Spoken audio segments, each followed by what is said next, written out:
Hey, hey, don't hurt me. What's going on, everybody? Welcome to the Rich Get Rich podcast slash live webinar. Not a webinar, but it's just me live talking and answering financial questions because, I want to be the greatest and the best person, not only on social media, not on TV, not on radio. I want to be the voice of reasoning for anybody when it comes to financing. I've been told I was good with money my whole life, and I want to show pretty much the world that I am really good at this. And a lot of the times when people come ask me questions, it's not the fact that they're either right or wrong. It's just the fact they just don't know. They never was taught this type of stuff. They never experienced these type of things. And then you can go to people who are, financial experts or financial advisors, and they just took a test on how to manage money.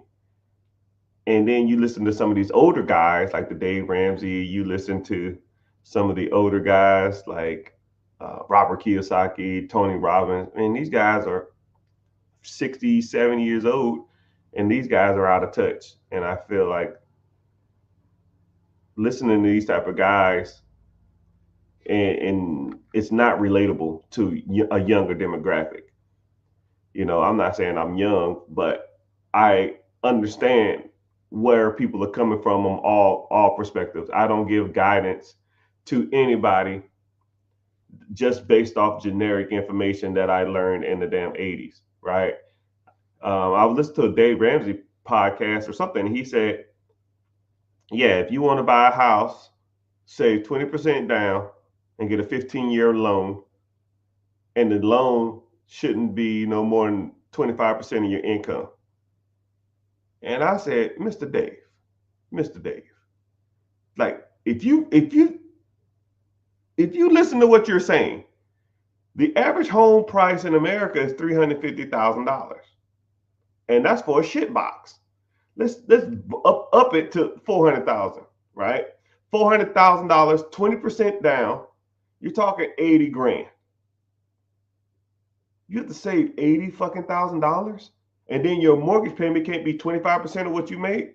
Let's say if your mortgage payment with your PITA, property taxes, interest, and insurance, is an average house of $400,000 is 2,200, $2,000. And that's a 30-year. Shit, what if you get a damn 15-year?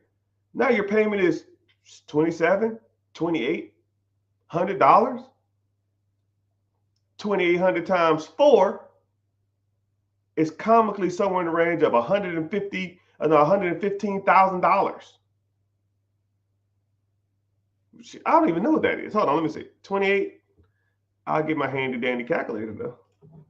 28 times 4. Yeah, $2,800. He said 25% of your take home pay. That's $112,000. The average medium income in America is $54,000.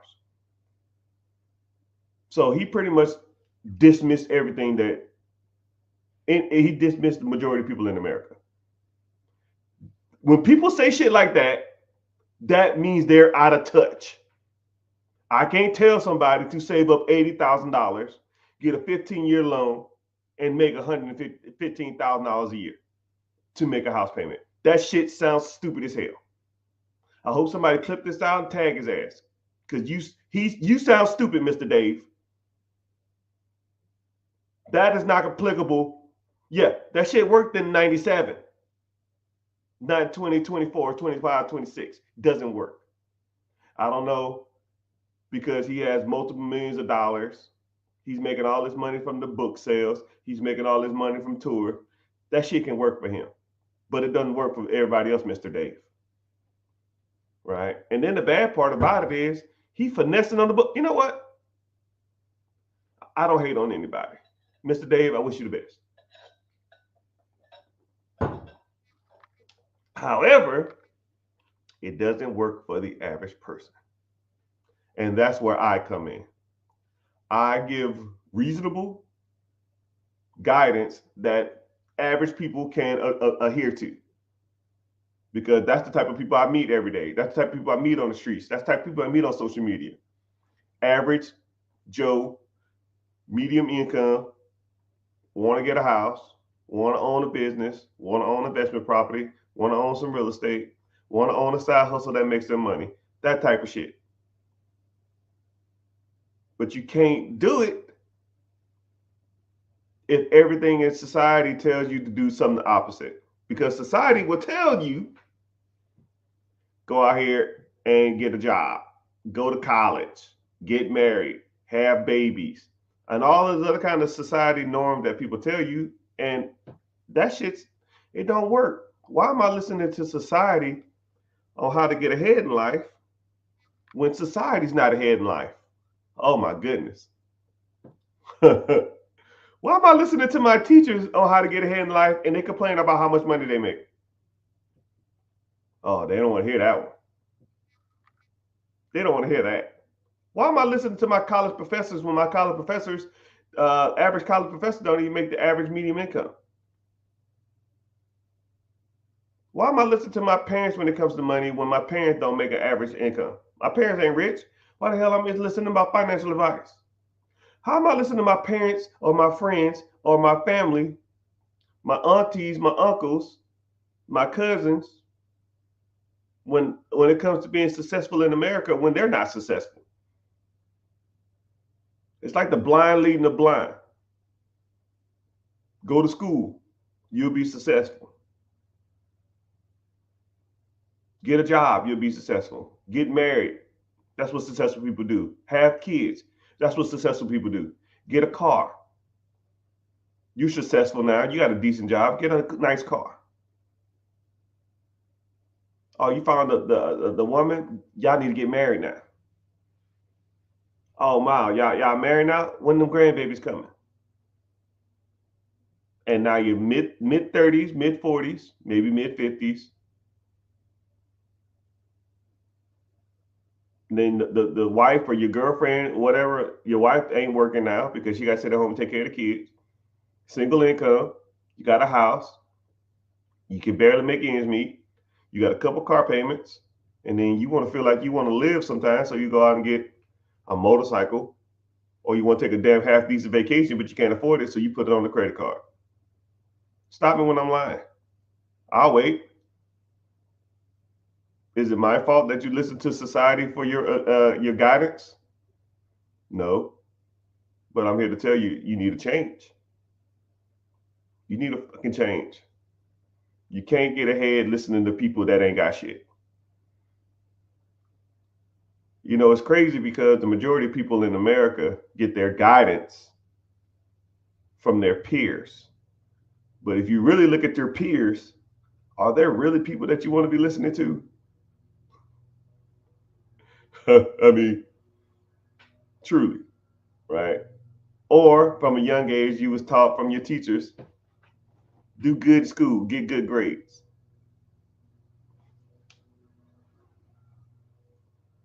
The average teacher income is $43,000 a year.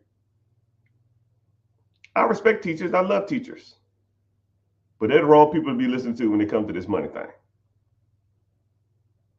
And then you ever ask the teacher, "Do you do it for the money?" They say, "Hell no. I do it because I love it." Now, anybody who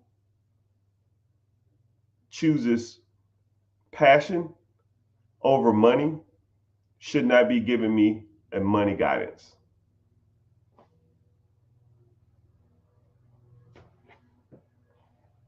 So, where do you go?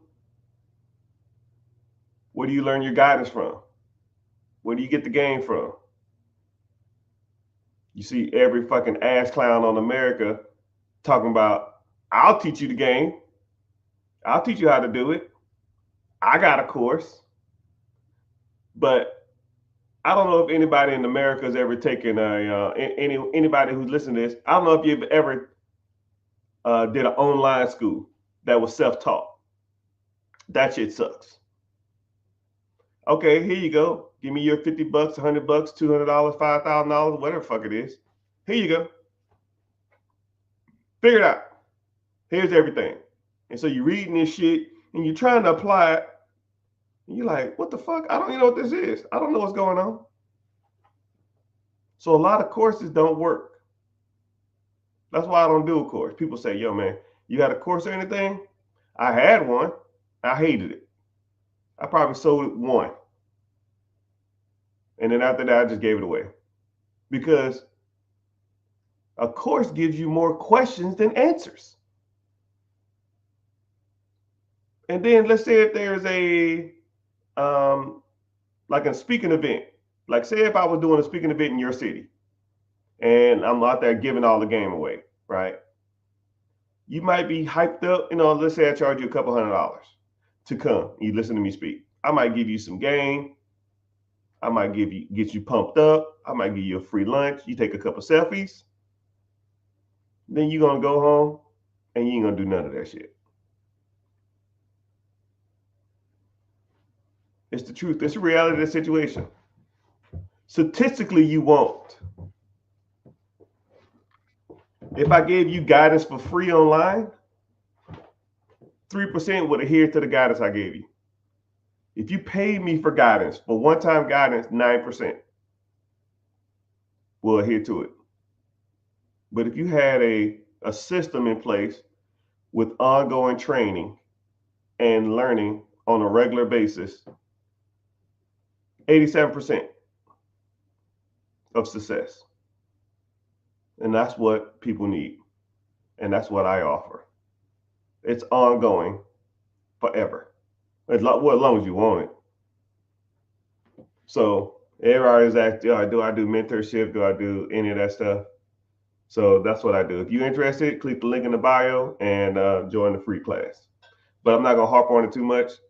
You can do it or not. I don't care. I still give you a lot of guidance on these free things or talking live. Just ask the questions. I'll try to get to it. I'm letting the questions build up on multiple social media platforms while I talk about whatever. And then I'm going to try to get all these questions as soon as possible. So, first question of the day. Question about business acquisitions.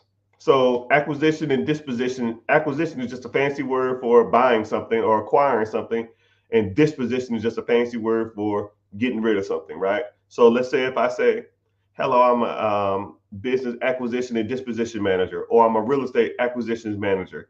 Or whenever you start getting to really heavy investing, you'll see like a disposition manager in real estate or a disposition manager in anything. That means that they're just a part of the outbound system. And acquisition means they're acquiring. So I have a business acquisitions. When do you secure funding? That's a good question. So if you want to buy an existing business, which one of the things that I like a specialty at is buying existing businesses. Because if you think about it, why start anything? Because you're impressed by it, because you want a sense of accomplishment. If you started a business today, will you make money tomorrow? More than likely not. Will you make money on Monday? More than likely not. Actually, you're more than likely to be in debt on Monday, tomorrow than you are today. If you start a business.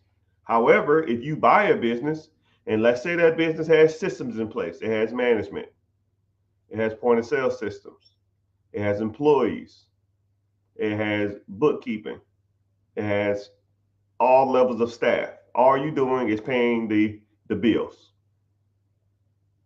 Okay. If all those things are in place, and let's say that business makes $20K a month, 20K divided by 30 days, that's $660 a day. That means if I buy it today, when I wake up tomorrow, in theory, there'll be $660 in my account. Day two, 600 and sorry, 1,320 bucks. Day three, so on and so on and so on.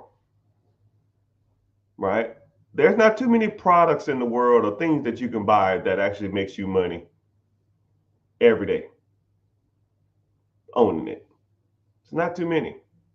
There are some, but you have to learn the difference between good ones and bad ones. Not all businesses to buy are good. Not all of them are bad either. Some of them are awesome, and some of them are shitty, and some of them are mediocre. You got to learn the difference. But whenever you get funding, it depends. You should try to get funding as soon as possible. If you want to use funding to buy anything that produces cash flow or to grow your existing business or anything of that sense, you should be doing that as soon as possible. I almost tell people try to get the funding first, but be looking for different ways to different plays on things you can buy at the same time. And so for people that don't think that the funding stuff works, I always show this one. This is a brand new one. $30,000 business credit. And this is legit. It's right here. It's right there. All right. And then also, for people that think this is like some old card or it's fake, here's the date.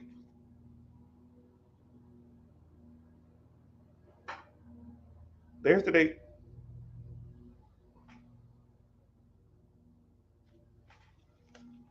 No. And here's the card. I'm not out here playing around. 30,000. Right. And on top of the 30, I just applied for that one because I got the offer and I know the good ones and the bad ones. Here's another $90,000, $900,000 worth of business funding. On top of my Centurion Black Platinum card, which is unlimited spending. So $930,000 plus an unlimited card. Now, let's say if you had access to, I don't know, I'll say $100,000 worth of funding. What could you buy with $100,000 of business funding or business credit? But the only caveat is you have to buy something that makes you money. You can't go out and buy like a Hellcat or some Gucci or some other crap, right? We don't want any of that crap. We want to make some real money. Now, there's ways you can buy stuff to make money, and there's ways you can buy it to lose money. It's about as simple as that. If you buy something and the next day you have more money than you had before you started, then that's an asset. You buy something and it takes money out your pocket, that's a liability. You got to know the difference between the good one and bad ones. And I teach you. If you're interested, click the link in the bio, join the free class.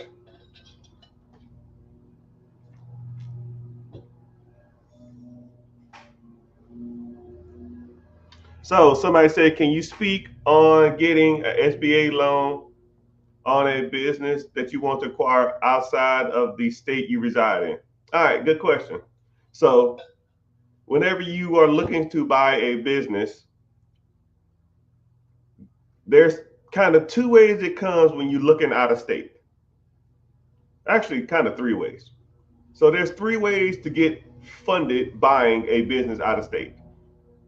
If you are what they consider driving distance to the next state or the neighboring state, the SBA will approve it.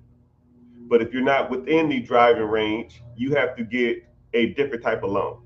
The federal government is kind of wishy-washy on them loaning money, and you're not going to be near the business. Even if the business is even if the business is not near, or even if it's a home-based business or it's an absentee business, if that makes sense. So let's say if you're in Georgia, right? Say if you're in Atlanta, if you want to buy a business in Tennessee, If it's in the driving range, the SBA loves it. It could be a work from home business, they'll approve that. But if it's a business that is absentee, then the SBA wants you to be in that range. If you're not in that range, then you have to go through a different method to get financing, which there's like 2 or 3 other ways. So be within driving range, one, or find the other 2 ways to get uh, access to capital to purchase that existing business.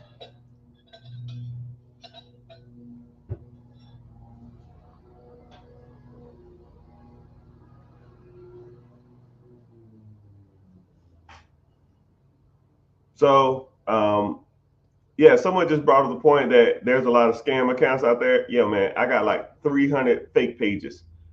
I don't choose to. I don't know why they're like that.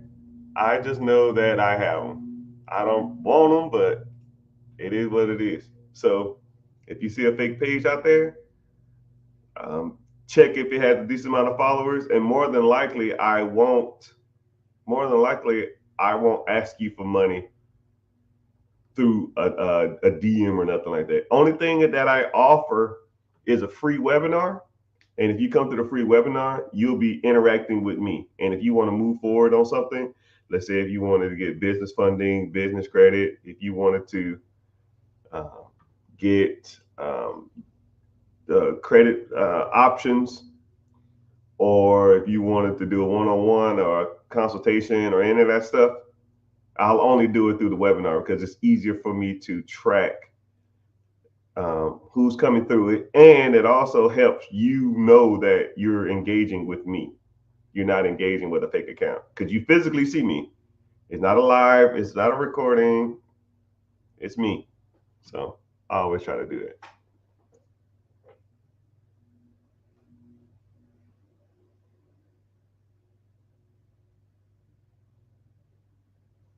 Someone said, "What do you watch? What watch you got on today?" Uh, GMT Master 2, something light. I don't too much care for it though. It's kind of small. I like bigger watches. I think this is like a 39. I'm almost like I like 43s, 44s.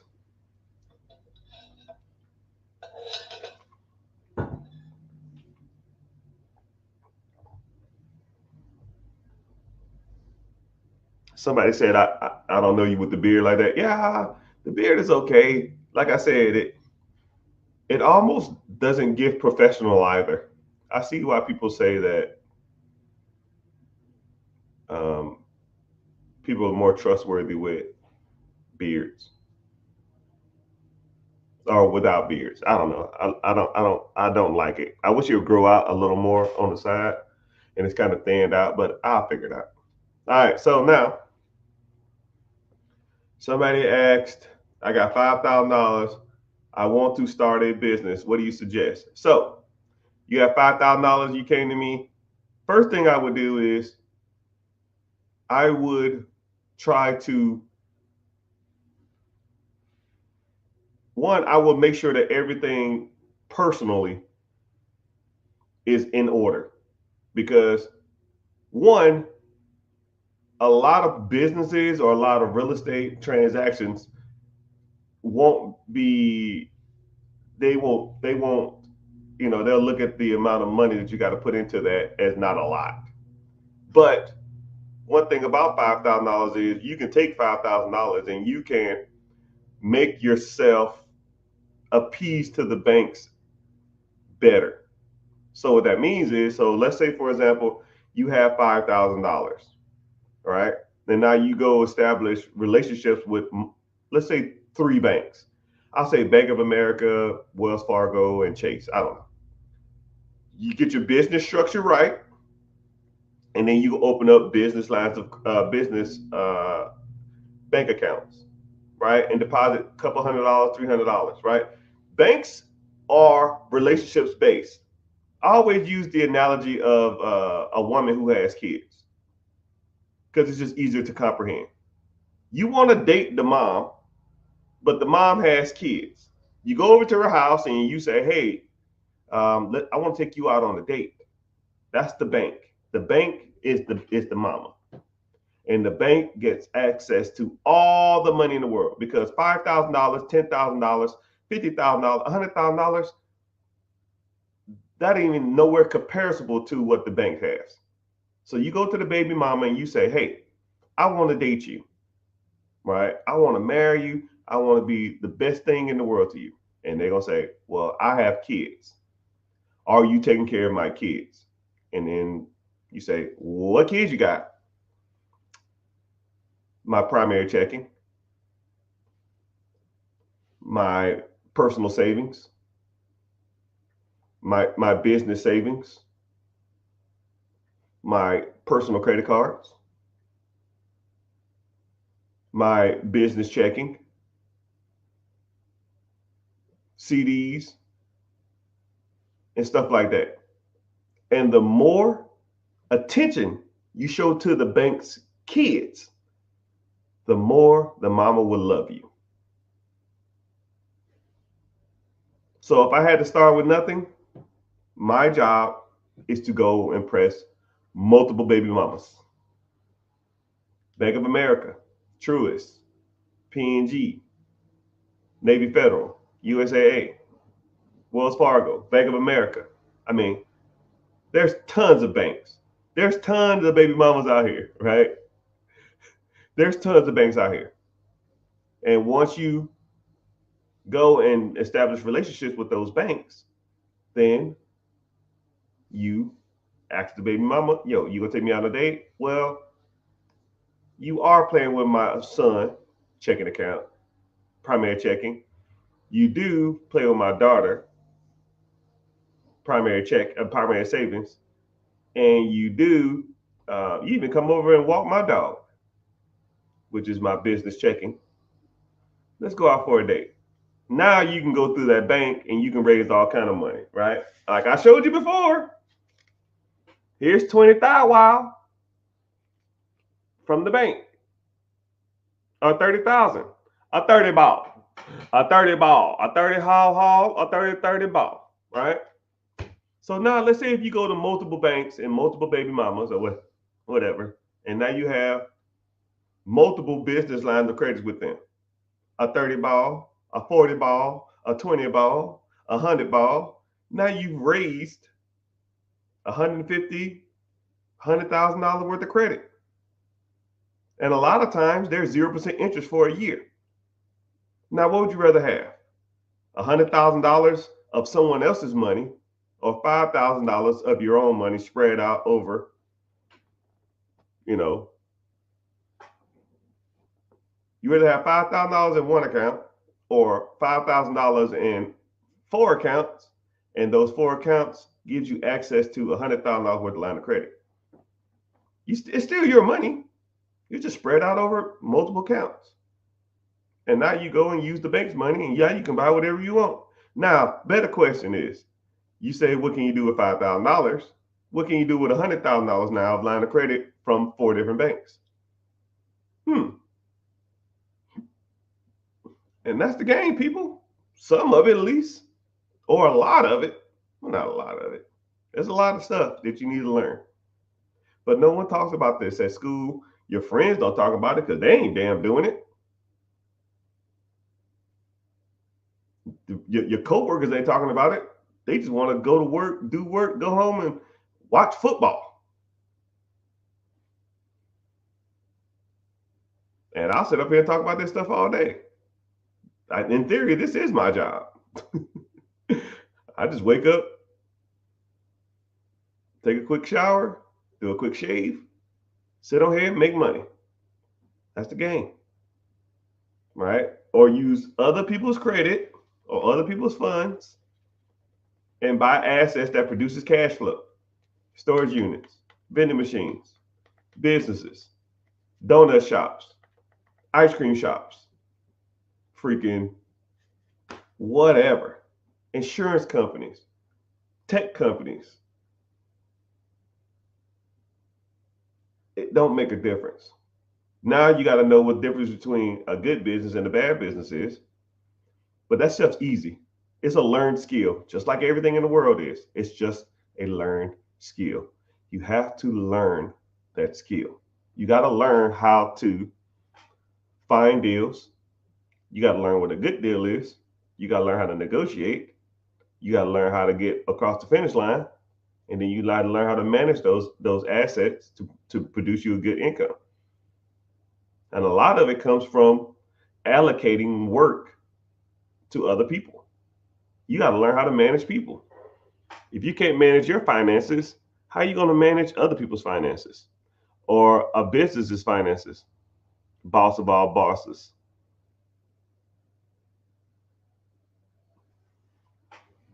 When do you secure funding like SBA? SBA funding is, you're saying it weird, right? SBA funding is not really funding, it's just a loan. But if a person came to me and they said, yo, man, I found a business I like, and first of all, I got to figure out if it even qualifies for SBA 7A loan. Some businesses don't qualify for a 7A SBA loan. It depends on the purchase price, and it depends on the person's down payment, and it depends on the type of business. Some businesses, I'll kind of go in a little bit into this. I don't really want to deep dive, but some businesses will not qualify for SBA loan, right? Some businesses the government will not loan money on. Some adult clubs they won't. Some like companies that deal with like weed or like a dispensaries and stuff, they won't loan on that. And there's a handful of other stuff. Like I said, I'm not gonna get deep dive into it, but there are some businesses. But let's say, for example, the business that you found does qualify for SBA, right? First of all, it has to financially make sense. Okay, so if a business that you want to buy, it has to financially make sense. If you are rolling with me or you're part of my mentorship or anything like that, you 90% of the time you won't even bring me a deal that I've already, because once I teach you how to look for deals and I teach you how to evaluate them, everything else is irrelevant. You will not bring me anything that doesn't fall in certain criteria, because it's like I said, once you learn a skill, like that's like me teaching you how to walk, and then you come over here talking about, hey man, can I crawl on the ground to do this? And I'm like, why are you crawling?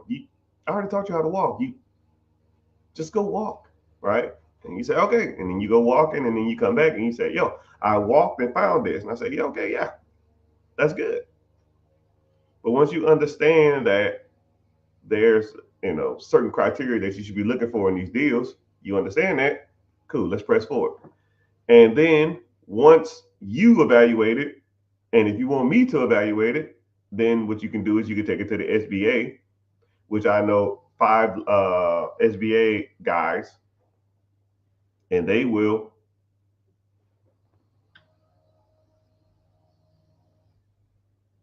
I know 5 SBA guys that will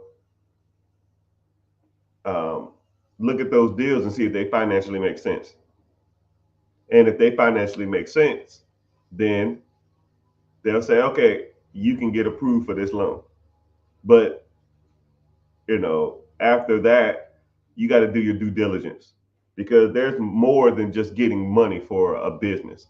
There's more to getting money for a real estate deal, right? You got to look at if it's real estate, you got to look at the property, see if it has a tenant in it, see how much work it needs, see what the appraised value is, see how much you're getting it for, and all of the other kind of stuff, right? When it comes to a business, you got to look at the P&Ls, you look at the year to date, you got to look at the tax returns, you got to look at how much the equity stake, you got to look at. I mean, it's a lot. So you got to know that back end stuff too.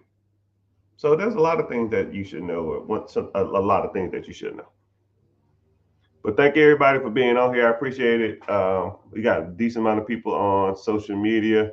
So if you're watching from TikTok and you want to come over to YouTube, or you want to come over from any other social media platform, Just go to The Rich Get Richer on YouTube and watch from there, because I don't get paid on any other social media platform.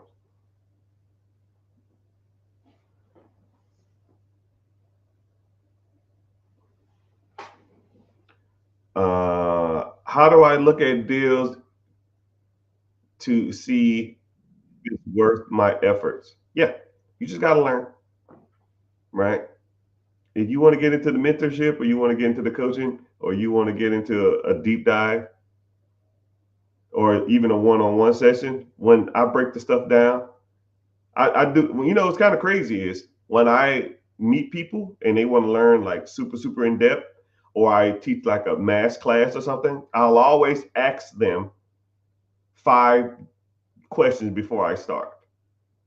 And the 5 questions are like just vague questions about owning a business. And no one ever passes the test initially. Nobody. So once they pass the class, or after I teach them, after about an hour or whatever, I ask them the same 5 questions and they get damn near 80, 90, 100%, because they know what they're looking for now. It's just a learned skill.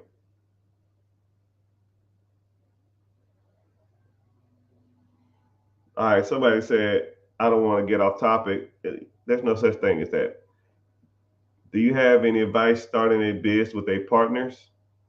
Like I said, I don't start businesses. But if I wanted to buy a business, or let's say, for example, if I wanted to start a business from with a partner, I would make sure everything's in on paper and get everything, signed and notary, because I don't want, you don't want to damn do deals with people and it come back to backfire you in the future.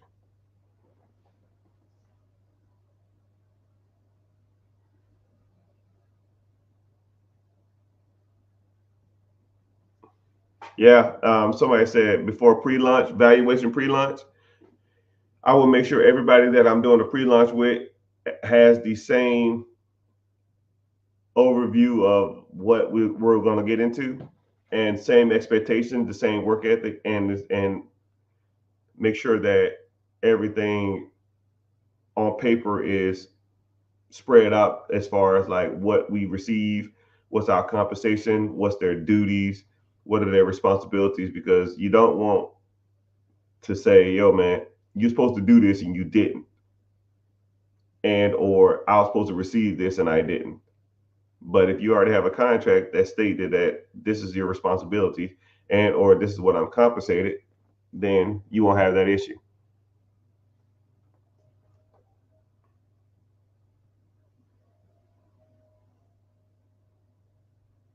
Good evening, good day, good morning, good afternoon, wherever you damn checking in from. Someone said one more time. I don't know. Someone one more time.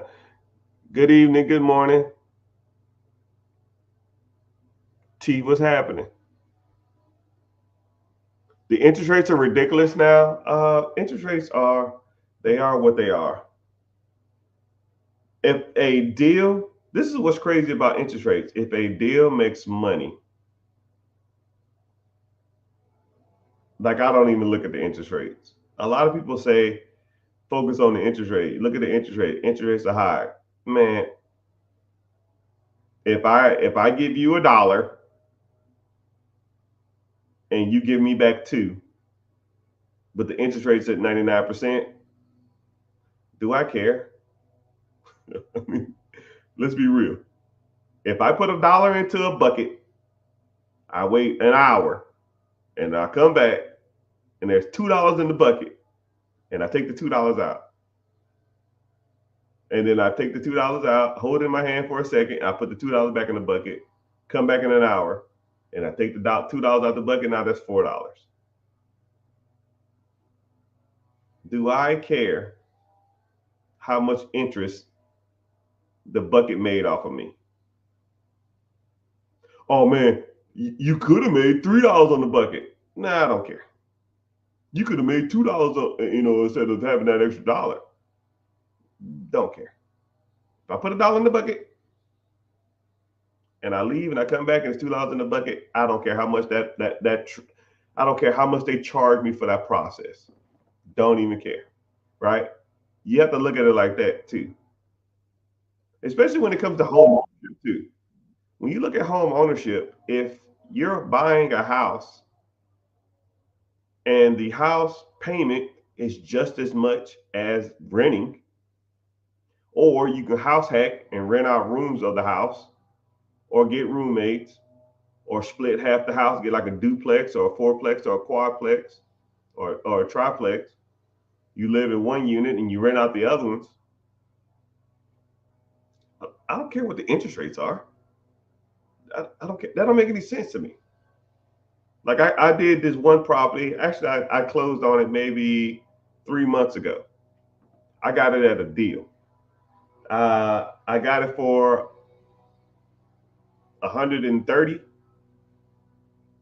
and it was worth 190. Okay, so simple math. That's $60,000 worth of equity. Okay, 60K worth of equity, and I financed the property at 7.5% interest. My PITA, property taxes, interest, and insurance, PITI, was really PITA PITIM, property taxes, interest, and insurance, and my management fee, which is 10%. It rents for 1,700. All my fees is 1,150 or something. I'll round it up to 1,200. If I'm getting 1,700, my fees are 500. I mean, it's 1,200. I make $500 a month. Plus, I got $60,000 worth of equity just sitting there. Whenever I go to sell it or go to refinance it or take a HELOC or whatever on it. Now, how many people in here would do that deal? How many people would buy a property, have 130 into it, it's worth 190, so you make 60, rent it out for 1,700, and your bills is $1,200. That's $500 a month. How many people would do that deal?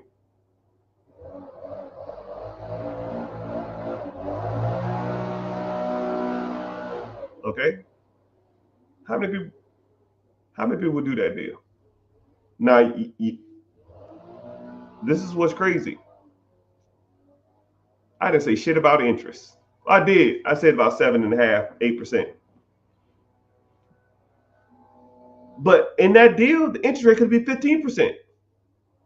I'll probably still be breaking even on the rent, but I still got $60,000 worth of equity. And that's how we do it. That's why people say, yo, the interest rates are high. I don't care about that. Don't care. It's real money to be made out here. You just got to know how to evaluate deals. Or you can negotiate. And then this is what's crazy. Since the interest rates are so high, use interest rates in your favor. If interest rates are high, when you're negotiating with an owner, you say, hey, interest rates are high and they want a lot of money down. Why don't I just pay you directly and I don't have to go out and get a loan? If I got to put 20% down at the bank and they're going to charge me 7.5%, 8% interest on an investment property, why don't I just pay you directly? I'll give you the money down and I just pay you. That way, you pay less in taxes. I don't have to go get a loan. And then I'll balloon you out in like 5 years. So all that money you're making, you're paying less in taxes.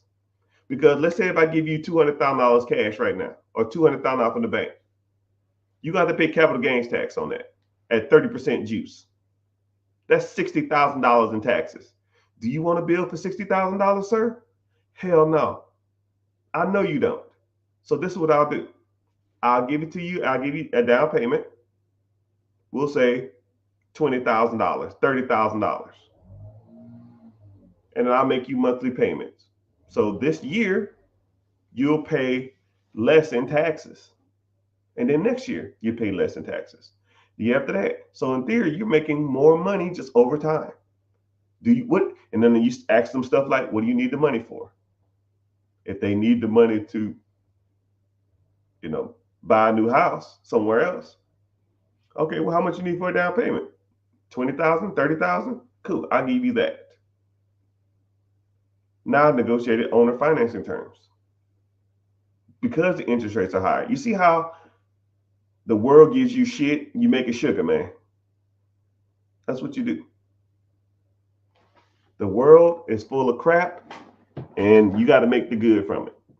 Interest rates might not be good. And then I have a paid off property in 8 years or something.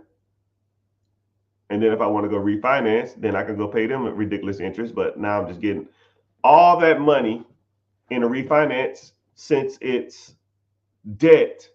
Now I don't pay capital gains tax on my refinance. Wow. It's almost like someone knows what they're doing. Would you advise against closing a business that no longer generates money with? Probably not. One is I don't know what kind of business it is, so it's kind of hard to say what I would do. One, I don't give advice either. So this is just my opinion, right? Just my random old internet opinion. So no. One, two, somebody might can turn that business around. I don't know how much energy, effort you've devoted to the business. You can sell it to somebody else, but if it's not generating any money, more likely no one's going to buy it because it ain't generating money. And better yet, why isn't it generating money? Have you done everything humanly possible for this business to either fail or succeed? You've been working on marketing. You're working on advertisement. You're doing direct to customer letters. You do like newsletters. You do freebies. You do. I don't know. I don't even know what kind of business it is. That's like a super vague question. But the answer generally, if it's, I don't know if your overhead is negative, equal, or greater. Meaning that, let's say if your overhead to operate this business is 10K. If the business makes 10K, you're just a wash every month. It doesn't make anything. Businesses like that, you can kind of turn around. If you're just breaking even, right, you can kind of turn some of them around. I mean, and also too, if you have 10K worth of expenses, but you're only bringing in 8,000, meaning you're losing $2,000 a month, then those are a little more complicated, right? No business can sustain losing money every month. None. It's almost comically impossible. And if your overhead is 10,000 and you're making 11,000, then that's a profitable business.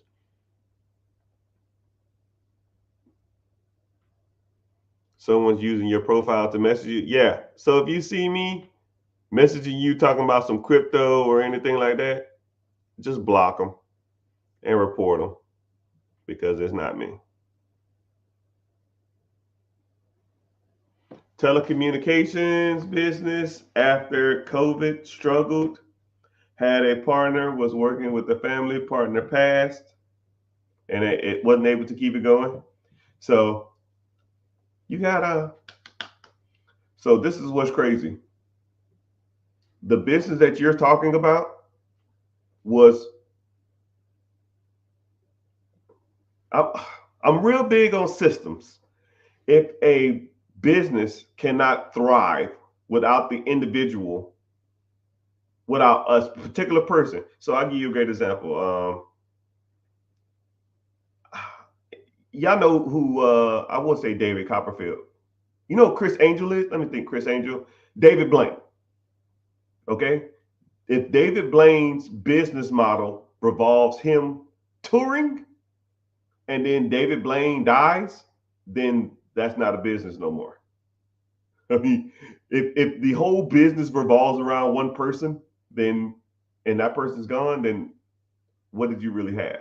Like I like systems. I like things that can be plug and played. You know, it's almost like a checkerboard. If I lose a piece, I just slide another piece up. You know, if you have a telecommunications business, you had a partner and you was working with family, and then the partner passes, and then now you can't do it. Either one or two things are going to happen. Either you need to sell it to somebody who can devote the time, energy, effort to it, or you need to find someone else that can devote that time, energy, effort into it, and replace that individual. It sounds like you don't have a business problem. You sound like you have a personnel problem, and that person didn't give you the proper training to do that business.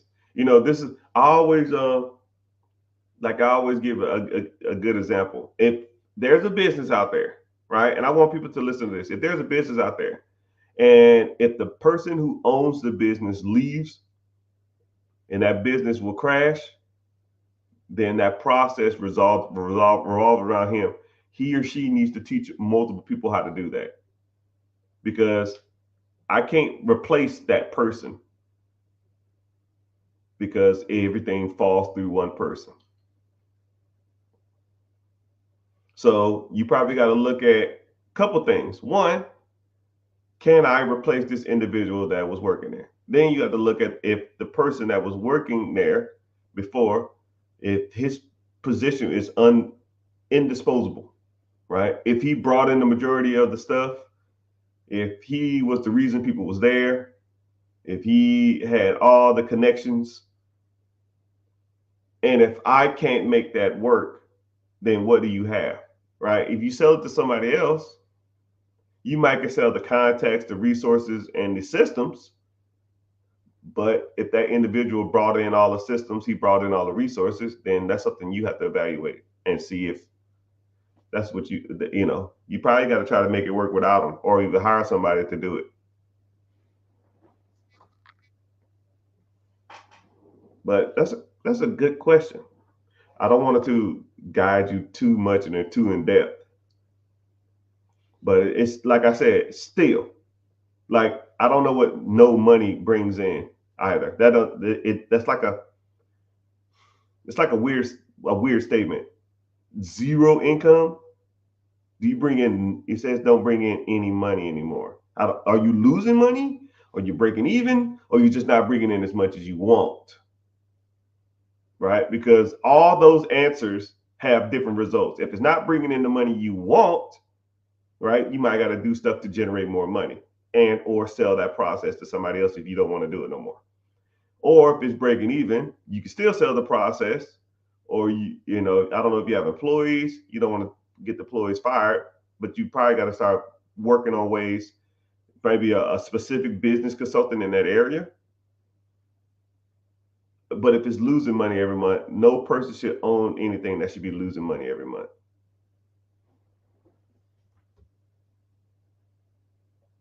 Do you recommend launching a concept with partners?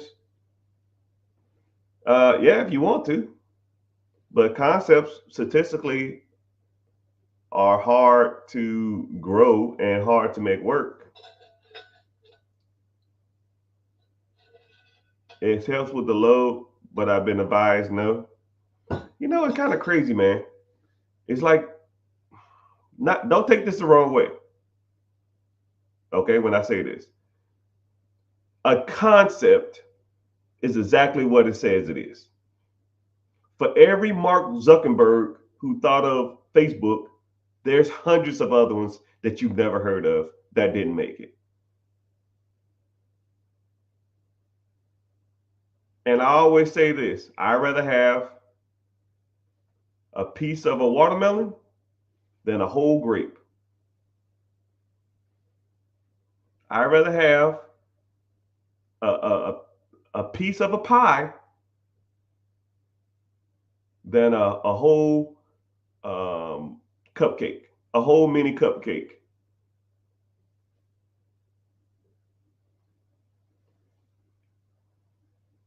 Think of it like that.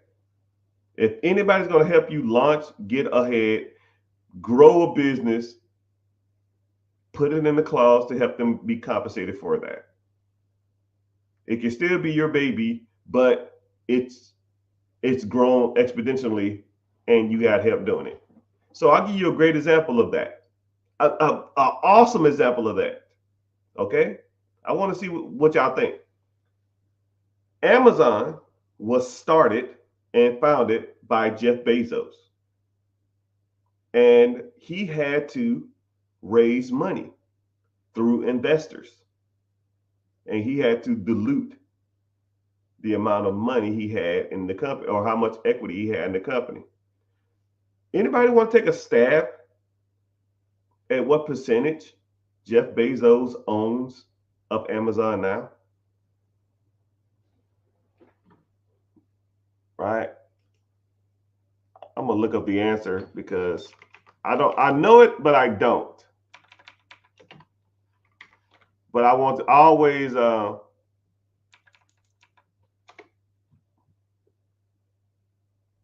yeah.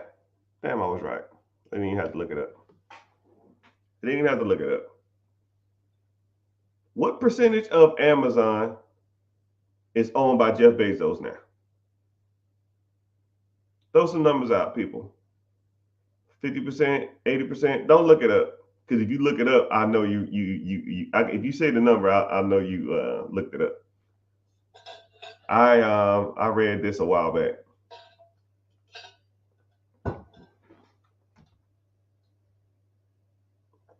Someone said 15%, 48%, 49%, 15%.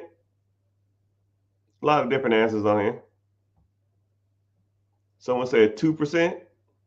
Damn, 2% of Amazon? That's low. The answer is, someone said 75%, 75%. The answer, I thank y'all for commenting too. I appreciate it. The answer is 8.9%. Jeff Bezos owns 8.9% of Amazon. Jeff Bezos is worth $200 million. $200 billion. So, what do we learn here? Individual stated, do you recommend launching a concept with a partner or partners? It will help with the load. I was advised or told no. Like I said, I don't give advice. This is just a random opinion from a random black dude on the internet. Jeff Bezos owns 8.9% of Amazon. You want to grow? Get help. Like I said, I'd rather own a piece of a pie than a whole mini cupcake. I'd rather own a slice of watermelon than a whole grape. Ask Jeff Bezos. And everybody associates Jeff Bezos with Amazon. He don't even own the majority of it. Not even close. He just started it and he was the CEO for a while. He stepped down as the CEO.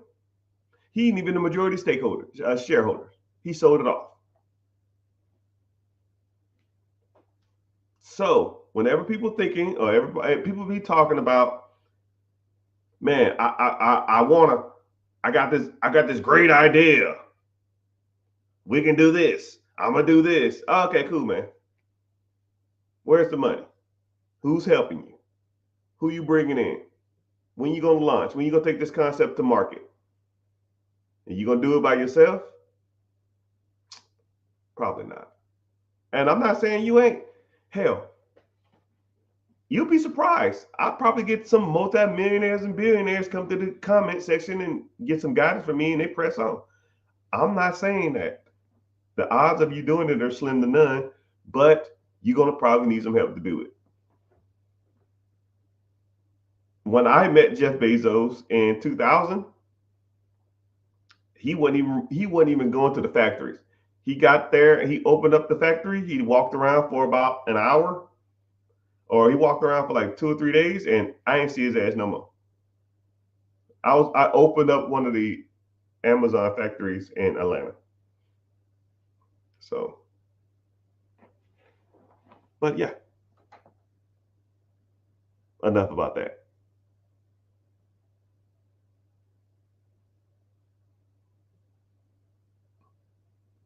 Yeah, it's crazy to think that Jeff Bezos only owns 8% of Amazon, 8.9. Now, if you want to fact check me, you can Google it, which I just did. Hey, everybody, what's happening? What do you consider getting ahead? How do you get ahead with debt notes? I don't know what that means. Debt notes? Okay, so I guess what is ahead? Hmm, that's a pretty good concept. That's a pretty good question, I guess. So, what is my opinion of getting ahead in life? I guess a cushion.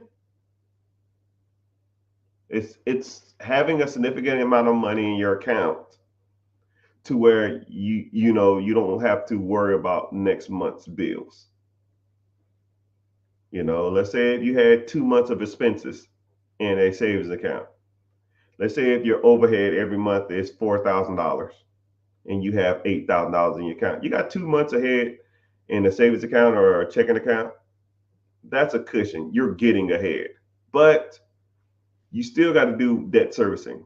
What's crazy is about debt, you have to figure out better ways to get out of debt and easier ways to get out of debt and faster ways to get out of debt while also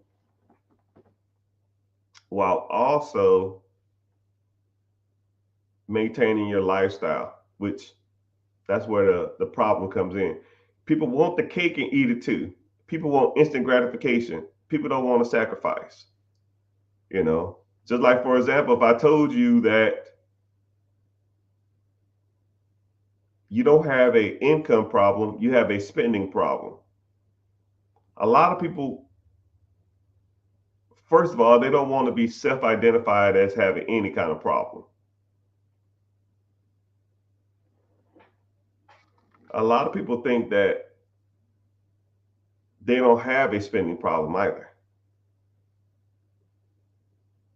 But if I looked at your finances, I looked at your checking account, I looked at your debit card account,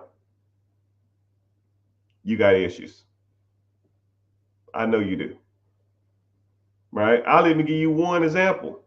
Eating out.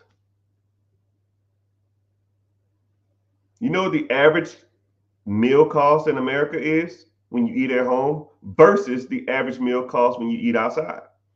Let's start with that one. What is the average cost to eat in? Family of four in America. Family of four in America, average food cost. Throw some numbers out. The average food cost to eat at home in America is, did I say eat out or eat in? Right? Did I say eat out? Okay. Okay. I'll say eat out. I don't know what I said. What is the average cost for a family to eat out in America? Average. Someone said McDonald's. I don't know what. I don't know. Not eating at home. Someone said $75. Right. At least this is what the data says. I don't think it's correct, but this is just what the data said. One day I looked it up. The average person or the average family of four to eat out is $19. Don't know if that's true or not. Maybe that's a box of chicken from KFC in 1995, but I don't know. Maybe that's McDonald's, right? Now, this is just one meal. One meal. Average family in America, one meal, four people, $19 on average. Now I'm gonna break down. Let's flip the script. What does the average family spend on one meal to eat at home? What is the? Yeah, I know, 1982. I don't know if they're basing it off of rural areas. I don't know if they're basing it off of pizza, because pizza is really not that expensive. Little Caesars, you can get two Little Caesars pizzas for $12. I mean, I get it. If I ate at McDonald's, like say a number four, like a number one is what, $5, three $5 meals. That's $20. Well, it was $5. I don't know what the hell it is now. I don't eat that crap. So, what does the average family spend in America on staying at home and eating? Family of four. At home, someone said $10. Someone else says $4. Someone says $7. Someone says $12. The average family, if they ate at home, would be at $3.75. So every time you eat out, you're spending probably 400 to 500% more. And that's not even for the day. That's per meal. $20 to eat out, $3.75 to eat at home. Now, I want you to think about this. How many times have you eat? Be honest. I want to see honesty in the comment sections right now. How many times have you eaten out this month? Or fuck it, this week? Say the duration and how many times. Say I've eaten out 4 times this week. I've eaten out at least 5 times this month. Costco hot dogs? Yeah, maybe. Costco hot dogs be hitting. I be hating when my bun be wet though. I don't like that stuff, right? And be honest, right? Because I like honesty. Because you cannot get ahead in life lying to yourself. You're not lying to me, because I don't care. I got mine, right? I can eat out all fucking day. Don't care. Someone said twice this week. Yeah, yeah, I know. You don't have to lie to me. I already know. I already know that people eat out all the damn time because it's convenient. It's fast. You don't want to be bothered. But you almost can't have your cake and eat it too. You can't eat out all the time and then complain you're broke. You know, pick a struggle. Pick that I had to eat shit all day, eat corn and baked chicken, or complain that pick your. I complain about being broke. You can't do both, man. Right? Someone says 12 times a month. I average $40 this month. Shit. 12 times a month. That's the second person this week that said Costco hot dogs are good. I might have to try them. You ain't never had a Costco hot dog? Man, where y'all been living? Under a rock? It's not the fact, I'll tell you something too. To me, food tastes better when it's cheap, right? Costco pizza, it's like $2. A slice of pizza for like $1.50. Costco hot dog is 99 cents. Well, it used to be 99 cents. I think it went up. I think it's like $1.25 now. Right? You go to and then it's like a foot long. You go to a ballpark, that same hot dog is $10. Maybe more than that. So I like people to you should all go to Costco's and try the hot dogs.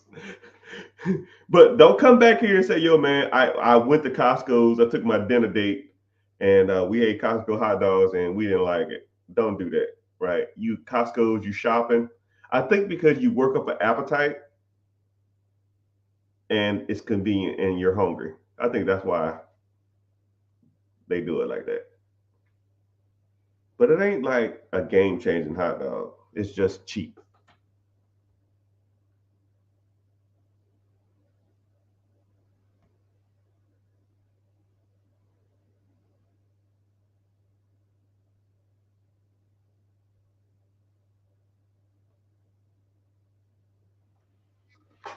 Someone says, If you're working 80 hours a week, you're making $20, $30 an hour, should be the first three steps if the company has a 401k. One of my specialities. All right, so you have a 401k. First thing you should do is go to your human resources management department, probably the ones in charge of your 401k, and you ask them, is your 401k match? Whatever they match, you max that shit out. If they say they match 5%, you put 5%. If they match 2%, you do 2%. Whatever they match, you match. What's crazy is I was talking to a guy, and he said,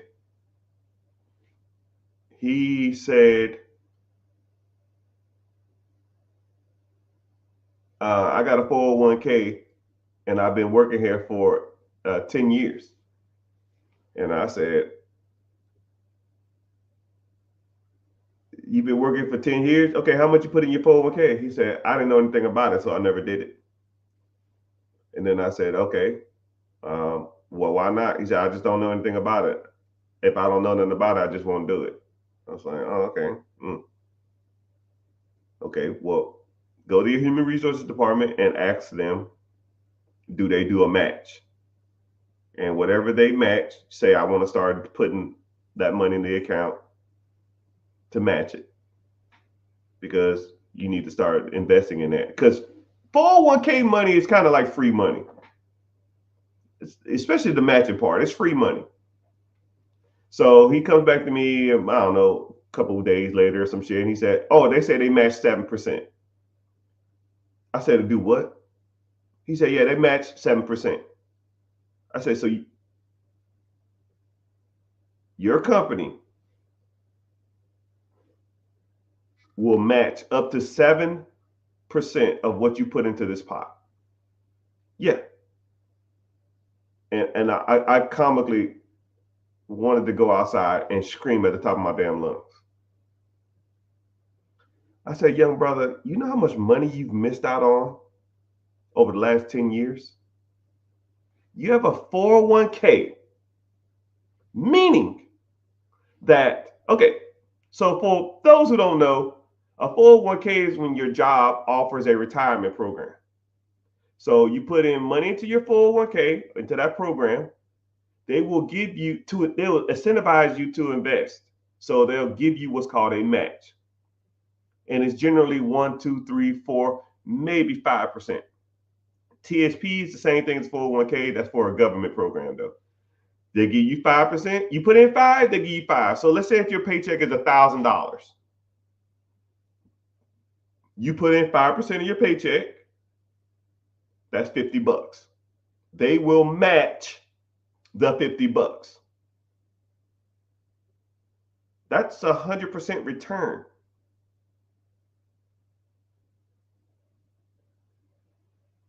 This is third grade math, people. If I put in 50, you put in 50, that's 100% return. What asset that's going to give you 100% rate of return just from putting money into it? There's not a lot. There's not a lot. Well, Mr. Richard, I don't know if I'm going to live to be 65. I know you're alive now. I'm not going to help what happens in the future. We're here now. What's the play? What do you want to do? Because I hear that shit all the time. Well, I don't plan on working for him forever. I didn't say that. I don't even care.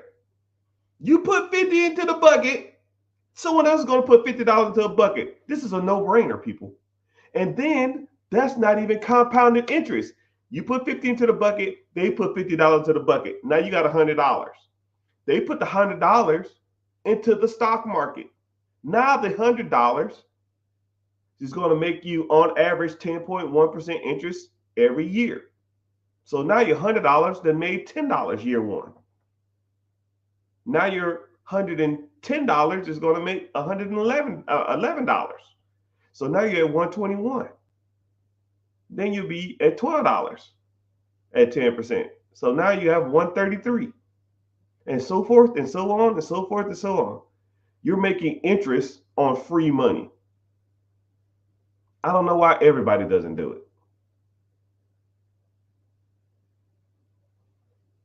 It's free money, people. And then what's crazy is now you have options. You can borrow against your 401k if you wanted to. You could take out a line of credit against your 401k.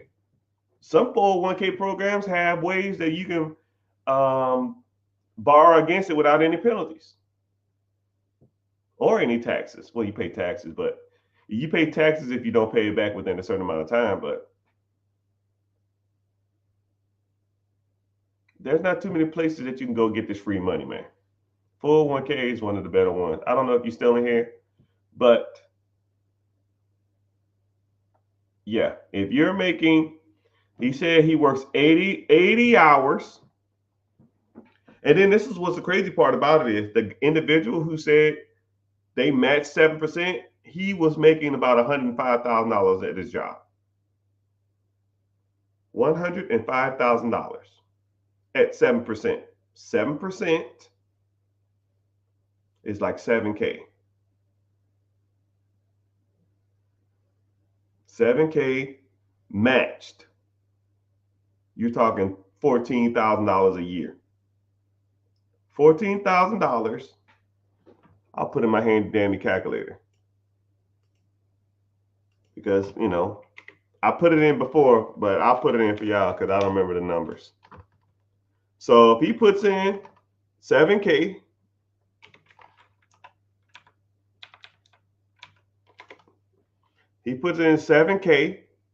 they match the 7K. That's $14,000. $14,000 a year.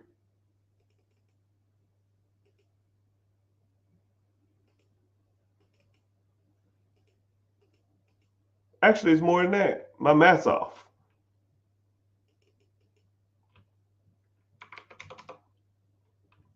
$1,400 a month is like $16,000 a year. Let's say that mutual fund or whatever he's invested in averages 10% a year, which is the average stock market return. And after those 10 years, he would have $280,000 to $300,000 in that account. Sorry, brother, you lost out on $300,000. I can't rewind time, but we're here now. And that's not including what he missed out on future gains. Younger guy too, man, like 34, 35. He started there at 25, been working there 10 years. I said, my brother, you was rich and don't even know it. But what do you do?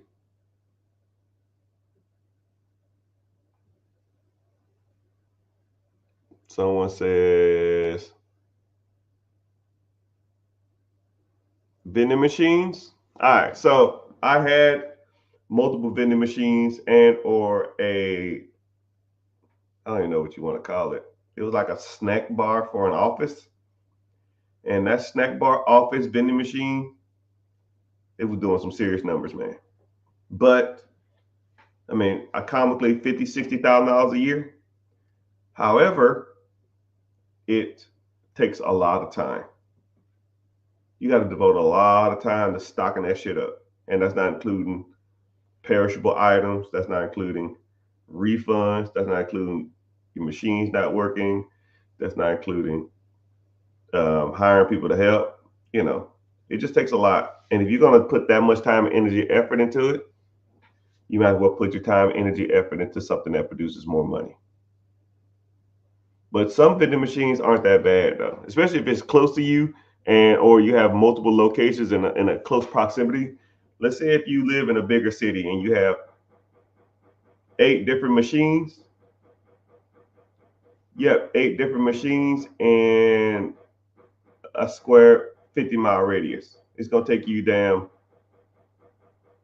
half an hour to get to the machine. It's gonna take you an hour to stock it, or half an hour to an hour to stock it, and then another half an hour to drive to your next location. Let's say you have 8 machines. It's gonna take you half an hour to get to one, a half an hour to stop. You gotta do that 8 times a day. That's 8 hours, not including traffic. That's not including going to buy the stuff. So you probably factor another 2 or 3 hours. Actually, probably a little longer than that. You'll be surprised how long it takes to go buy the stuff to fill a vending machine. Right. One thing about Sam's and Costco though, you can go on their website and you can just order the stuff online and they'll pick it for you and they'll just have the stuff ready. I mean, it took me about 6 months to realize that they was doing this. And after, I wish I had social media then to where I could show y'all how much stuff I was buying and what I was putting in my little Prius. Man, that thing was, man, that was some good content. Man, man, I was dropping $2,000 a week in that damn place, man. Now probably about $2,000 a month. $2,000 or $3,000 a month in snacks. It was a lot. A lot.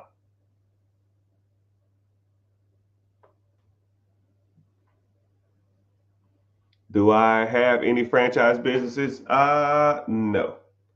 I generally don't like franchises, but they have the ups and downs. If you like systems, and so franchises have the ups and downs, right? I've just never found an opportunity in a franchise that I wanted. If I was to do a franchise, okay, let me tell you the ins and outs. Okay, if I was to do a franchise, I would want multiple franchises at once. I wouldn't want to do like one franchise, right? I want to take over like a chain of franchises. Like, so I don't know, like a Subway or something or a Little Caesars. I want like 10 locations. I don't want one location. One location is not worth it to me, at least in this stage of my life. If I was to take it over, right? If I got to listen to a CEO, I got to go and, you know, operate how they want me to operate, it's got to be worth my time, right? Let's say if the average Little Caesar locations are bringing in 60K to the owner, 60K, I own 10 of them, that's 600,000. Nah, it's almost worth my time, right? And I'll just go to every location once every month. Hey, how y'all doing? Clean the shit up. Why the shit so dirty? It smells weird. Do this, fix that. Thank you. Here are a couple gift cards for gas or something. Appreciate y'all hard work. See y'all at the Christmas party. Right? Keep it pushing. Now, in that case, yeah. Like one store, not worth my time. 60 grand a year, that's not worth my time. To have to hear some fucking CEO and some dude. But one thing about, okay, I'll give you the pros and cons about franchises though. So one thing about franchises that are good, if you don't have no clue what you're doing, or you're not good at managing people, you know, you're not good at systems and stuff, get a damn franchise because they have all the experts you need. They have the accountants you need. They have the tax specialists you need. They have some franchises have like a weekly franchise meeting, right? It's like a Zoom call, and you're there with either the CEO, the COO, the CFO, or the franchise expert, or another person that has multiple chains, and then you can just, hey man, I'm having this issue. I need to do this. I have to go there, and then you can just ask them the question. It's almost like a built-in support system, which a lot of people can appreciate, but a lot of people don't. Right? But they charge you for that. Right? Your franchise fee can be 3% of gross sales, 10% gross sales, 5% gross sales, but they give you systems and teams in place, and they advertise for you too, right? When you see a Little Caesars commercial, that's where they get the money from. And then one thing that's cool about Little Caesars too is you have what's they call a regional franchise manager. The regional franchise manager, like say if you're in Atlanta, he'll go to like Buckhead, Decatur, Cobb County, Gwinnett, Sandy Springs, Peachtree City, and he just goes around all these different areas and checks on the store. He talks to the manager, he talks to the staff, he ensures that everything is smooth. And now the owner don't have to go and do that. So that franchise fee is what pays his salary. So now you don't have to, worry about your store as much. So there are pros and cons. I don't, one of the cons is that you have to do things the way they want you done. If that regional manager goes by and say, "Yo, man, you're selling a Pepsi product instead of a Coke product. We don't sell Coke." Like, well, people want Coke. We don't do that. Now you will have to adhere to everything they say. Or a lot of people, if that Little Caesars or something is right by a college, and the games get out at a certain time. Let's say they have a lot of night games, and the games get out at 10 o'clock. But you're told from the regional manager or the district manager or the franchisees or Little Caesars headquarters saying, "Yo, man, you can't be open past 10." He's like, "Well, my demographic state that I should be." It's like, "Well, I don't care what your demographic state. We're not a late hangout spot. We don't do that."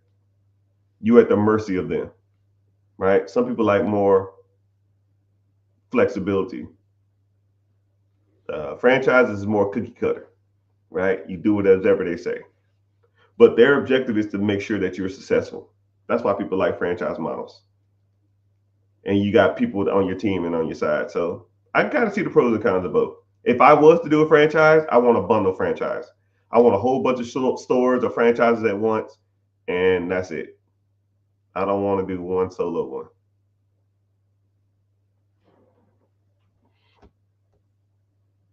Where's the link? Link to what? The free class? Click the link above, click my name, or go to the link in the bio and type in, or go to YouTube and or wherever and just click the free class.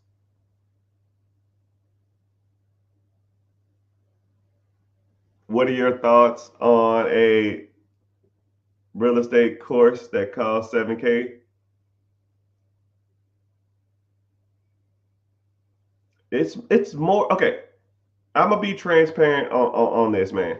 There's people on these apps that I get asked, is their stuff worth it? And me personally, majority of them are not. There are some good people out here, but one thing I try to focus on is if you wanted to do something, do it from learn it from people who are actually doing it and see how they can benefit you, and or look how well rounded the individuals are, right? I don't want to work with people who are out of touch when it comes to this stuff, right? If I'm on social media and I'm flexing a whole bunch of cars and I'm flexing my boats and flexing my houses and I'm really truly not talking about the shit that I want to learn, then why go through that person, right? But think about it like me, right? And I hate to plug myself, but I wouldn't be doing myself any justice if I didn't plug myself. You people come on here and ask me questions for hours on end, and I don't shun the questions away. I don't pick and choose certain questions. I answer answer every question on here, right? And I'm giving y'all this for free. Imagine what you would get if you signed up. Think about it like that. And then not only do I focus on real estate, right? I've made majority of my money initially in real estate. I've been buying properties since 2008. And then we can break down, some people focus on Section 8. Some people focus on syndication. Some people focus on Airbnb. Some people focus on BRRRR. Some people focus on lease options. Some people focus on sub 2. Some people focus on wholesaling. Some people focus on bird dogging. Some people focus on bird strategy. Some people focus on fix and flip. I do them all. I mean, why focus on one way to skin a cat when I can skin the cat 100 different ways? I mean, and then a lot of that shit's overpriced. A lot of that shit you can just Google. But what you want is somebody to walk you through the process. And that's what I'm good at. You have a question about something, You come to me and ask me directly, right? I know people that have programs. When you sign up for them, you get their team. With me, you don't get no fucking team. Well, you get the team, but you get me. You see my ugly face every week. And I'm asking you the questions. Did you do this? Did you go here? Did you do this? Did you do that? If the answer is no, then it's your fault if you don't be successful. But it won't be mine because I'm going to tell you what to do. You better take notes and listen and pay attention. Some persons came to me the other day. It was like, yo, man, every time I come to your class, I'm already tired from the day. I'll say, yep, I don't give a fuck what you are, right? You here to learn. Let's learn. Do this, do this, do this, do this, do this, and let's go.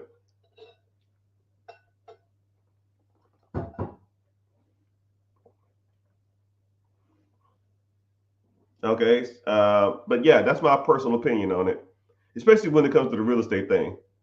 Uh, and then 7 grand is kind of a lot of money, right? I understand that there's a lot of working people out there, and 7K for something is kind of ridiculous.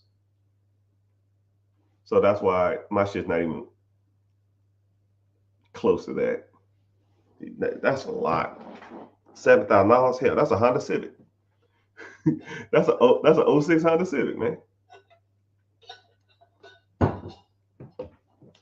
But good question though. Is there a pre-approval to the SBA loan? Yes. But I've known people to get pre-approvals, but you don't really need them. It's almost like getting okay. If you get pre-approved for a loan for a business that you don't know you're going to buy yet, whatever you do find a business you're going to have to buy, you're going to have to go back and then get approved for the business you're going to buy. It doesn't make any sense. Hey, man, I want to get pre-approved to buy a business that I don't know which one I'm going to buy yet. Okay. It says your credit's good. It seems like you got a decent bank account. It seems like you have everything in order. I'm sure pre-approval. Okay. Whenever you come in here, we're going to have to approve the business. And then we're going to have to approve you to have this business. So we're going to have to pre-approve you again. So I guess if you want to get pre-approval, and I guess you say, because depending on what you're looking at, you don't have to. If you get into the program, I can tell you how much you can get approved for in 5 minutes. I can actually, you tell me how much money you have saved up, and I can tell you how much you can get approved for in the next 10 seconds. Hell, I didn't give you that off the top of my head. SBA standard loan is 10% down. You got 50K, that's $500,000. If you do owner financing, you can do 5% or 2.5%. 5% down.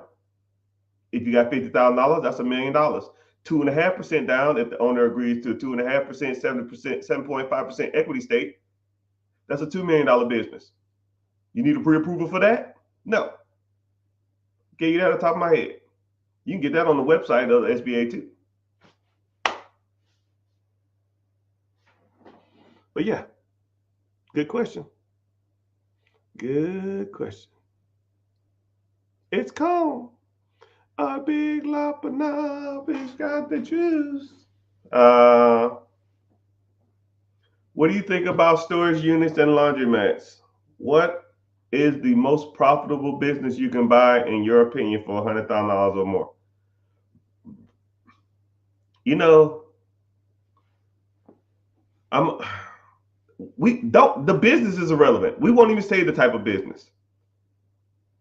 There are people who sells, okay, don't even say a business in general. There are people who sell stuff that's overpriced. You know it, and I know it. Anything. There's a hamburger spot that charges $25 for a hamburger. Should a hamburger be $25? No. I don't give a damn if it's the best hamburger in the world. It's overpriced. There are people that sell $1 hamburger. Is $1 for a hamburger cheap? Yes. Is it good or not? That's irrelevant. we're talking about price and value, right? We're talking about prices. So when it comes to anything in the world, once you know how to evaluate things, then the amount of money you spend for it is almost relative. I'll give you an example, right?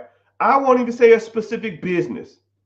I'll just say you are looking for a type of business, right? You insert whatever type of business you want: laundromat, Dunkin' Donuts, storage units, existing Airbnb, Little Caesars, a Krispy Kreme. I don't give a shit. Insert whatever you want into this. A fishing store, a gym, don't care. You're looking at gyms, or you're looking at a business for sale. You say, okay, cool. Here's one. This is $100,000, and it makes 25,000. That's 25%. Okay. Look at another business, same type. This is $100,000, and it produces $30,000. A little better. I'm looking at this business, and it produces 20,000. Not as good. I'm looking at this business, 25, 100, 25, 100, 25, 120, 130, 125, 175,000. Oh shit, we cooking now, because you've been looking for businesses for a while, and you understand that the average business that you were looking for, don't make a difference of the business, was doing about 25% returns. Asking price versus cash flow, or asking price versus how much it makes. 25%. Now you found one that's 60,000. So 60% return. 70,000, 70% returns. Hey, how you doing, sir, ma'am? How you doing? What's going on? Why are you selling this? Well, I've had this business for 10 years, and I'm just ready to be done with it. Do you say, hey, why is it cheap? They're just done with it. They don't care. They made their money off this shit for years. So, better question. If there's a business for sale that you want, and it's doing the numbers that you want it, because you've been evaluating for a couple weeks now, a couple months, or whatever, you found one. Do you have the ability to purchase? Do you have the credit to get the funding? Do you have the skills to negotiate owner financing? Do you have a down payment? Do you know what a good business is? It might make sense financially, but everything else don't make sense. Maybe they're blowing smoke up your ass. Do you know what a good business is? Do you know how to check and see if they're making $70,000 a year? There's at least 10 different pieces of paper that I could check that would let me know that's a good business. So the business, like I said, you inserted your own business. So is there a good business for you? It's all subjective. I don't know. Why would I buy a landscaping company when I hate being outside? Why would I buy a pool servicing businesses when I can't even swim? Or I'm allergic to chlorine, right? I don't know. But I do know that some businesses financially make more sense than others on average. But you got to look for those averages. You got to look at what works and what don't, right? But that's what we talk about. That's where I help you at. What is the ways to get funded? Wow, that's a good question. So there's multiple ways to get funded in real estate, businesses. You can get funding through. I have a funding company where I help people get funded.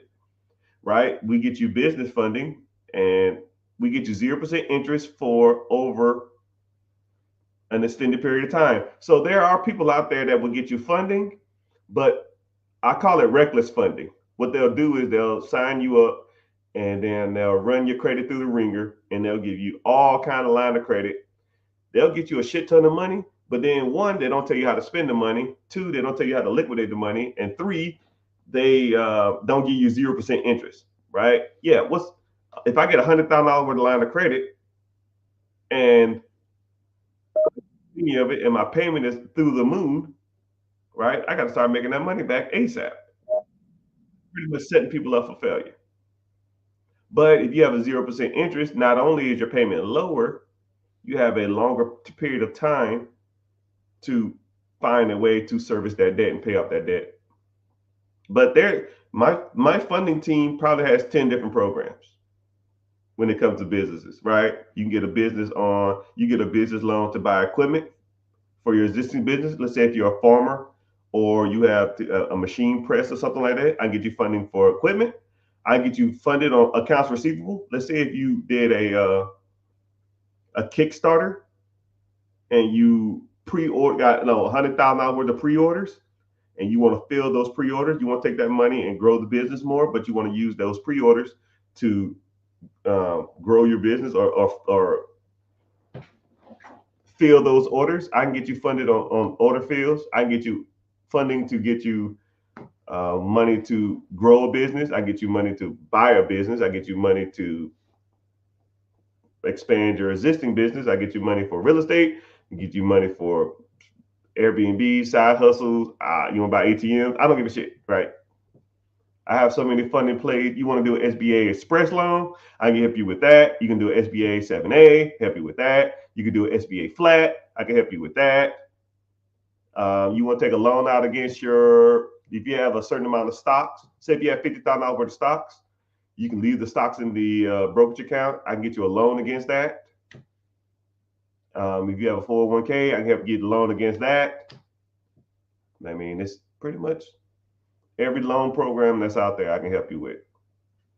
My funding team will get you the money. If you want the money, we'll get it to you. And we try to get it to you as cheap as possible. I try to be responsible, man. I don't want to get people $1 million worth of funding at 35% interest and give them no direction. Not only do I help you get the funds, I show you best assets to buy with them, and I teach you the best methods on debt servicing. So whenever you do acquire those assets, the assets pay for the debt that you borrowed the money for.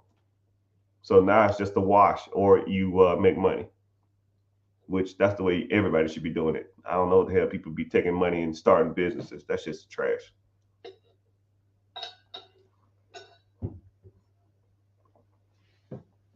I need absentee. Where can I check in with the general manager? I don't want to buy a full-time job. I'm trying to get away from working 70 hours a week. Where can I check in with the general manager? Wherever you want. I have the way I do it is all my general managers or managers of any system I have, they have my direct number, and or I communicate with them on Slack channel. So I go to Slack. Slack is just pretty much like Microsoft Office or Microsoft Teams or something like that. You just go in there, you put a message in the chat. There's a chat for all the managers if they want to talk to each other. There's a message for me directly. There's a message for CPAs. There's a manager for the accounts, receivables, accountants, and all kind of stuff like that. So, we just get on there and chat, and that's how we figure stuff out. But I rarely talk to people though. Every once in a while, I'll say, "Hey man, let's hop on a quick phone call." But if you get a call from me, either you in trouble or it's something that needs to be just accomplished a little faster than most. Most time I just text people, but that's how it should be, right? So I just sit here. If you ever hear a bell in the background, that's somebody either talking on Slack or talking via email or talking via text message where I had to get to work. But I'll get to it in a sec. I kind of can double check, man. Meaning more likely I'm going to have to get off here. But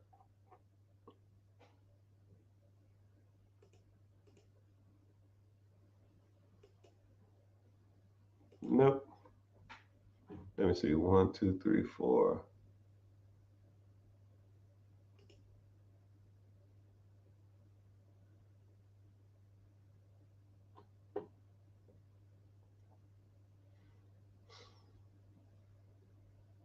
Give me a sec.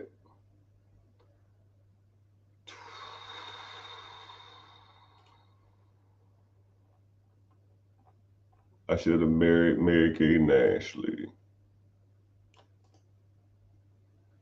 But I do so much emailing that I pretty much made a quick response because I already have things that I'm already going to say to people.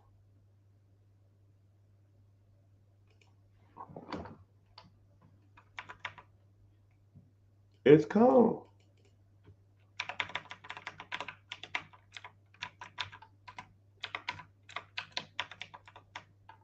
Come on now.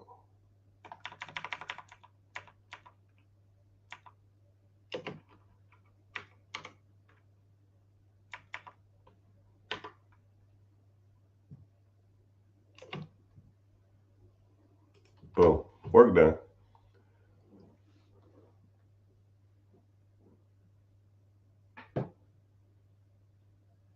That's where you come in, right? A mentor who knows? Yeah, I guess. I don't know what question you say, but I think you was talking about the absentee businesses. Yeah. And then I also focus on, I call it the four pillars. And I'm in the process of writing a book on this, which I need to start, but I got the concept down, but I just need to sit down and do it. Four pillars, right? Credit, investing, real estate, and ownership of cash flow producing assets. And we focus on that a lot. But once you understand and master those four pillars, you will have a better grip on a lot of the financing of your life. It's pretty nuts. He's not answering on TikTok. What do you mean? Ask the question.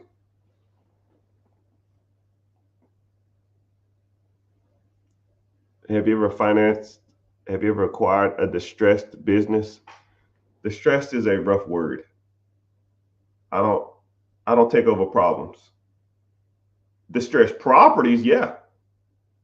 Distressed businesses, I don't take on headaches. It's not worth it.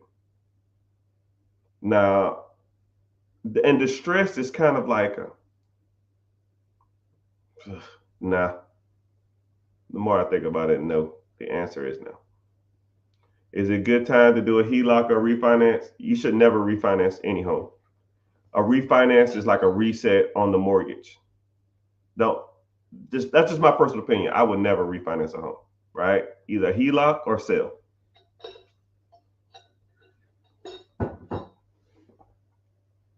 unless you do a portfolio loan, a portfolio refinance. Now that might be a little different, but depends on how much equity you have in the property. But I don't need to refinance anymore because I'm out of refinance. I'm beyond that. I hate restarting my mortgages unless you did a hard money loan or a private money loan. Like that's the only time you should be refinancing.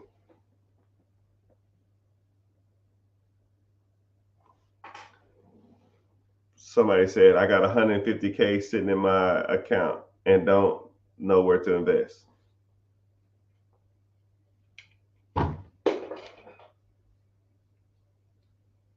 Come to the free class tonight. We'll talk about it.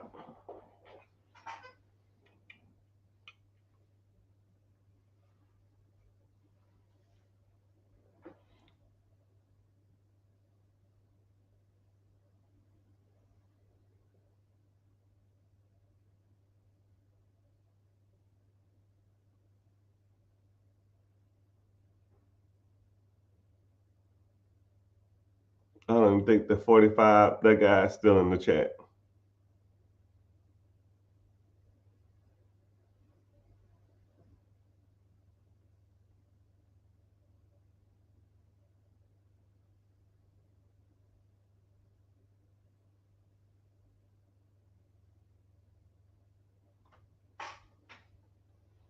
But as far as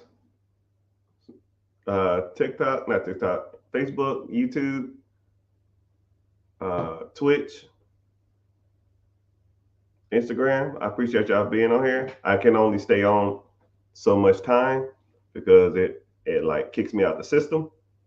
But I appreciate y'all for being here. I'll probably get off and then come back on because it just has to reset. But thank y'all for being here. If you're interested, I have a free class. Click the link in the bio, join the free class, and We go from there. Make sure you subbing. Support is free, and turning your notifications on every time I come on. You can come in here and get some value, and think of the questions when you're out and about, or you see some opportunity, and you like, man, I think about doing this. Man, this ain't bad. Bring the questions. Hopefully, I can get you guided and pointed in the right direction. Right. All right. YouTube, Facebook, Instagram. Later, dudes.